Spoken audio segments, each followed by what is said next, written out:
गौरी आप बोल लो, आपका कोई क्वेश्चन बाबा है तो। जी बोलो ना। बाबा जी, मेरा नेटवर्क इधर आई थिंक बहुत पुअर है आज, तो मेरी आवाज आई थिंक ब्रेक ना कर रही हो। क्या मेरी आवाज ठीक है सबके लिए? आप सबको सुनाई दे रहा है? अभी आ रही है, आप क्वेश्चन करोगे तो आइडिया होएगा नेटवर्क का। ठीक है बाबा जी, मैं अभी पीछे कोई एक वीडियो देख रही थी, तो कोई मौलाना जी हैं, वो मैं उनका नाम नहीं लेना चाहूँगी, बट उन्होंने एक राबिया बसरी जी का किस्सा सुनाया कि एक बार वो अपना खाना बनाने लगी थी, तो उनके पास प्याज नहीं था, और वो रब से इतनी इस कदर जुड़ी हुई थी कि उनके पास कोई फिजिकल हेल्प नहीं थी, कोई उनका बच्चा, कोई भाई, कोई हस्बैंड, कोई माँ बहन, घर में कोई नहीं, शी वाज ऑल अलोन। और रब ने उनके लिए इतनी अ, ऐसी ब्लेसिंग करी कि ऊपर से एक चील ने उनकी झोली में एक प्याज फेंका, और वो प्याज यूज करके वो अपना खाना बना सके। तो उन्होंने जिस तरह से इस कहानी का, इस इंसिडेंट का जिक्र किया, वो ऐसा था कि वो एक रब की तरफ से ब्लेसिंग उनके काम आई, क्योंकि वो ईश्वर से इतनी कनेक्टेड थी, उसको मानने वाली थी। बट ये ही सेम चीज हमने आपसे सीखी, आपसे जानी, जहाँ पे आपने हमें ये समझाया कि अगर आपको ऐसी कोई हेल्प मिलती है, या आपको कोई ऐसी कहीं पे आपको कोई रहमत होती है, तो वो ईश्वर की तरफ से नहीं, सेटन की तरफ से होती है, because it is an unnatural way. Naturally नहीं, अननेचुरली आपको ये मिला है। तो आई वांट टू अंडरस्टैंड कि इतने बड़े मौलाना जी वो हैं, और वो ये चीज इसको ऐसे समझा रहे हैं, तो दिस थिंग डिडंट अपील मी। तो आप क्या कहना चाहते हैं इस पे बाबा जी? आपके वो कथा के शेयर करने से मुझे अंदाजा हो गया है कि ये कथा आपने किस मौलाना साहब से सुनी है। मैं बड़े अदब के साथ उनका नाम सारी संगत के सामने ले देता हूँ कि इन्होंने मौलाना तारक जमील साहब की कथा नेट पे सुनी है। वो बहुत बड़े एक मोटिवेशनल स्पीकर हैं, और नेट पे उनकी बिल्कुल हमारे रवि रविशंकर जी की तरह से और सदगुरु जी की तरह से सैकड़ों हजारों उनकी मोटिवेशनल स्पीच पढ़ी है। बट मौलाना तारक जमील साहब जो हैं, वो जिस ख्यालात से या स्कूल ऑफ थॉट से उनका जो ताल्लुक है, वो बुजुर्गान दीन और महापुरुषों को उस तरीके से मानने वालों में नहीं है जिस तरीके से अहले सुन्नत वल जमात जो है, ये भी एक स्कूल ऑफ थॉट है। जिस तरह से ये महापुरुषों को, वलियों को, पीरों फकीरों को मानते। मैं उन पे इतराज नहीं कर रहा, क्रिटिसाइज नहीं कर रहा कि उनको बुजुर्गों से कोई अकीदत नहीं है या बुजुर्गों से उनको कोई प्यार नहीं है। उनको प्यार है, और उन्होंने एक बार बाबा फरीद जी के मज़ार पे भी हाज़िरी दी हुई है, मौलाना तारिक जमील साहब ने। और जब से उन्होंने, मौलाना तारिक जमील साहब ने उधर हाज़िरी दी है ना, बाबा फरीद जी के मज़ार पे, तब से उनके मकतबा फ़िक्र जो हैं, उनके स्कूल ऑफ थॉट वालों ने मौलाना तारिक जमील साहब को अपनी जमात से निकाल दिया कि जी आप एक महापुरुष के मज़ार पे गए हैं और अब वहाँ पे जाकर आपने हाज़िरी दी है। तो अब मौलाना तारिक जमील साहब चूँकि मोटिवेशनल स्पीकर हैं, और हर मोटिवेशनल स्पीकर हर स्कूल ऑफ थॉट के लोगों को अप्रोच करना चाहता है। वो चाहता होता है कि उसे ब्रह्मा जी के फॉलोवर भी लाइक करें, उसे विष्णु जी के फॉलोवर भी लाइक करें, और उसे शिवा के फॉलोवर भी लाइक करें।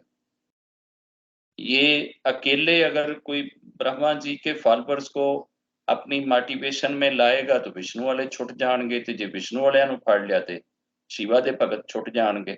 तो मोटिवेशनल स्पीकर की गरज होती है ज्यादा से ज्यादा जनता इकट्ठी करना।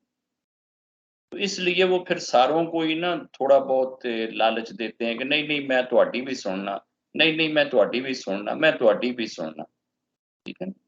तो अब अगर मौलाना तारिक जमील साहब महापुरुषों का जिक्र ही ना करें, कभी किसी महापुरुष की कथा ही ना शेयर करें, तो जो महापुरुषों के फॉलोअर हैं वो तो फिर मौलाना तारिक जमील की तकरीर नहीं सुनेंगे। अब मौलाना ने नेट पे रहना है, हाजिर रहना है और अपनी आओ भगत भी करवानी है। अब इस देश में ज्यादा महापुरुषों के चाहने वाले और उनके फॉलोअर हैं, तो यहाँ दूसरे बंदे ज्यादा देर नेट पे सरवाइव नहीं कर सकते। तो इस वजह से मौलाना साहब ने कुछ कुछ महापुरुषों की कथाएं भी अपनी स्पीचेस में शेयर करना शुरू करी हैं। तो गोया यूं समझ लें कि वो महापुरुषों वाले फील्ड में नया नया पांव रख रहे हैं कि यार चलो को दो चार महापुरुषों की गल भी कर दीए। अब महापुरुषों में भी वो पुराने वक्तों के ऐसे महापुरुष ढूंढते हैं कि जिन पे किसी का भी कोई इतराज ना हो कि वो महापुरुष हैं या नहीं है। ठीक है। वो बहुत पीछे से जाके या तो हसन बसरी जी का नाम लेंगे, बायजीद बुस्तामी जी का नाम लेंगे, जुनैद बगदादी जी का नाम लेंगे या हमारा बसरिया की बात करेंगे। वेल डन, महापुरुष हैं, बड़े हैं, किसी का भी नाम लें बड़ी खुशी की बात है। ये तो थी थोड़ी सी इतिहास से रिलेटेड और उनकी लाइफ हिस्ट्री से रिलेटेड चीज। अब रही बात कि जो हंडिया में वो प्याज आया था, वो उस पंछी ने आकर हंडिया के ऊपर बैठ के किनारे पे बैठ के प्याज सीधी अंदर डाली हंडिया में और ऑटोमेटिकली जैसे छुरी से हम प्याज काटते हैं ऐसे कट गई।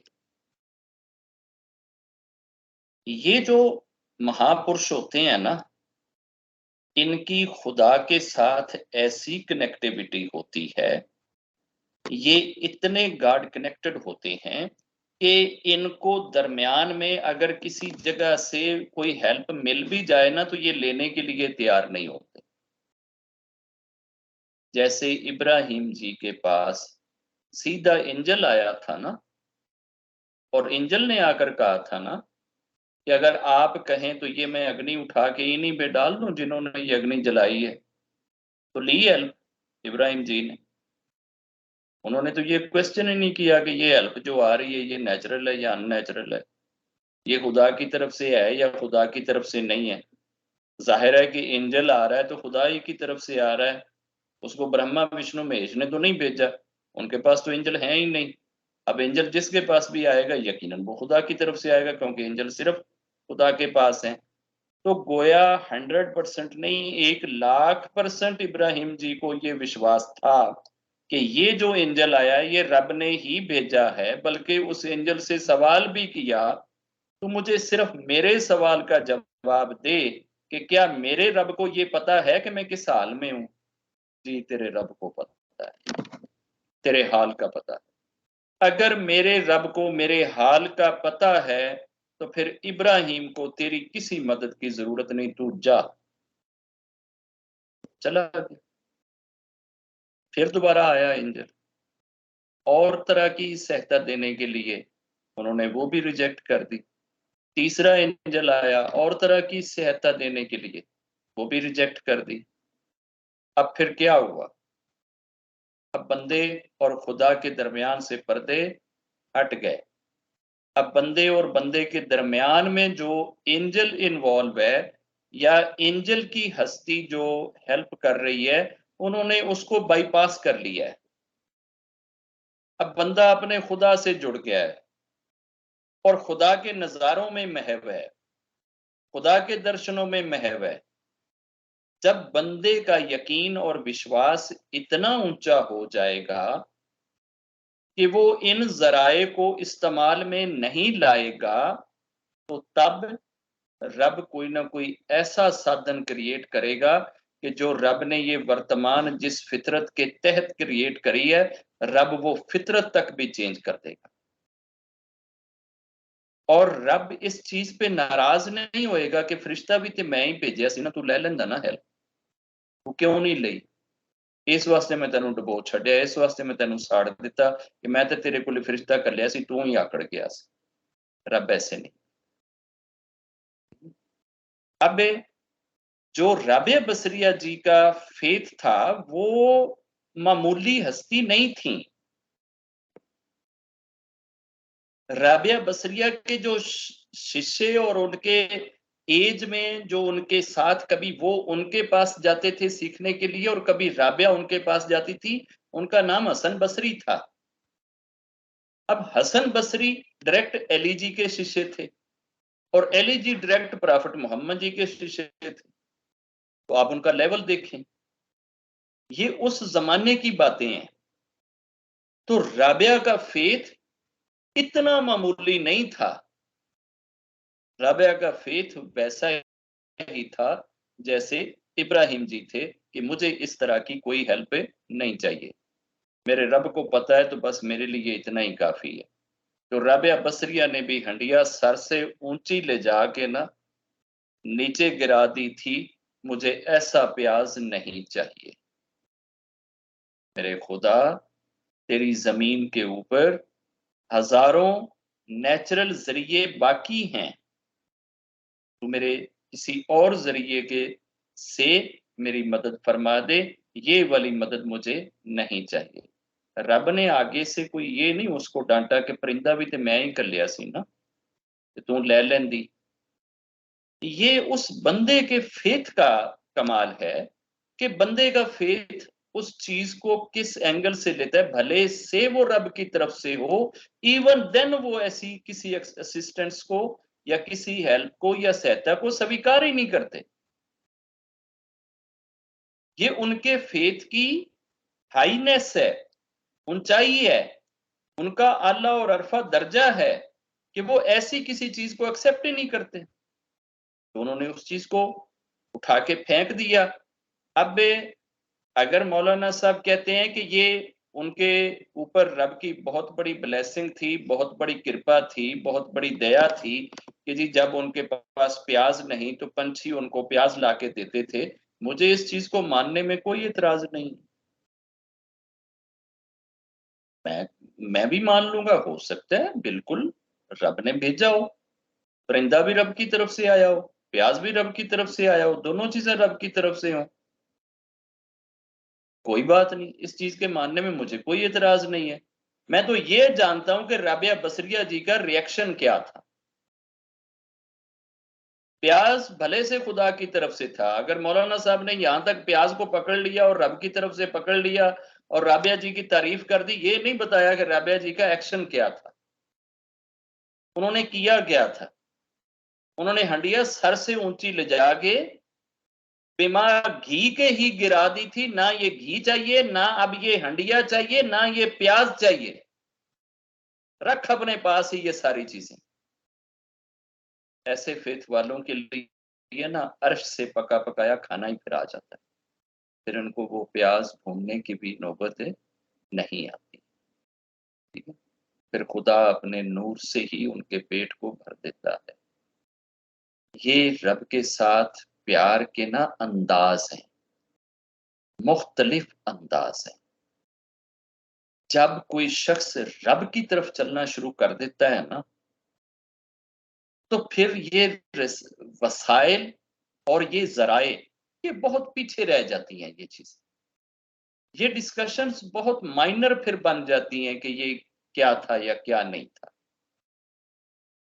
आम बंदा जब किसी ऐसी सूरत हाल में आता है जो एक इनिशियल स्टेज का स्पिरिचुअल राइडर हो, जिसने इससे पहले कभी स्पिरिचुअलिटी में कोई राइड ना ली हो, ये उन राइडर्स के लिए ये मैंने एक कैटेगरी निकाली थी कि यार जो नेचुरल हेल्प होती है वो खुदा की तरफ से होती है और जो अननेचुरल हेल्प होती है वो अक्सर सेटन की तरफ से होती है।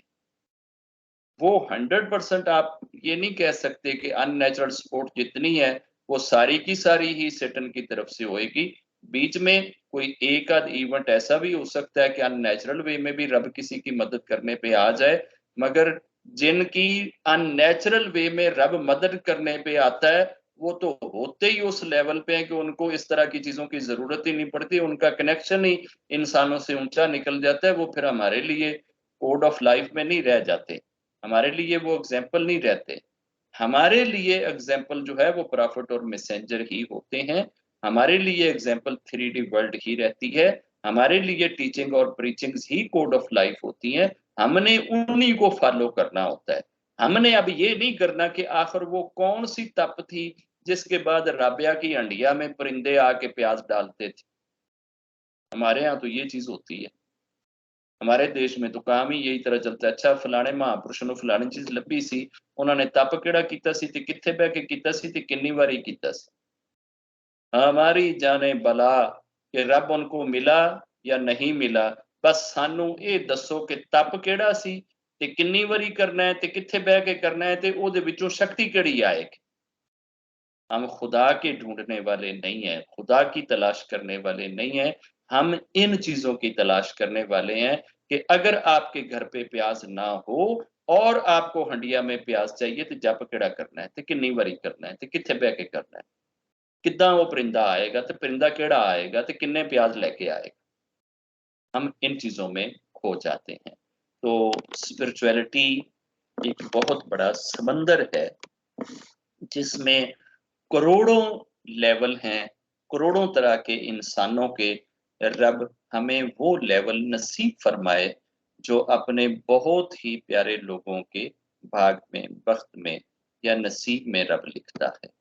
बहुत सारी दुआएं। बच्चे मुझे कुछ 2 मिनट दीजिएगा,